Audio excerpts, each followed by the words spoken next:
تو ہوتا یہ ہے کہ جب آپ ٹیتھ وائٹنگ کراتے ہیں تو آپ کے جو انیمل ہے اس کی جو ہے اس کی ڈی ہائیڈریشن ہو جاتی ہے، اس میں سے جو پانی ہے وہ نکل جاتا ہے.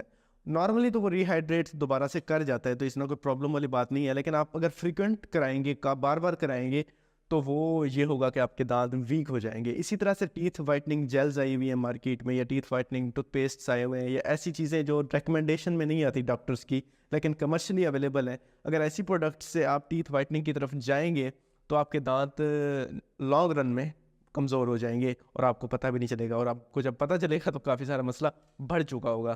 تو زیادہ ٹیتھ وائٹننگ کی طرف آپ دھیان نہ دیں. جو دانتوں کا جو نیچرل کلر ہے، ہیلدی جو کلر ہے وہ ہے یلوئش وائٹ، تھوڑا سا پیلا ٹنٹ نارمل ہے، ہیلدی دانتوں کی علامت ہے. تو اس لیے اگر آپ کے دانت بہت زیادہ وائٹ ہیں تو وہ کوئی ہیلدی نہیں ہے دانت، وہ کمزور دانت کی نشانی ہوتی ہے. تو یہ اپنے ذہن میں رکھیں. تو اس لیے زیادہ وائٹننگ کی طرف نہ جائیں اگر آپ کے دانت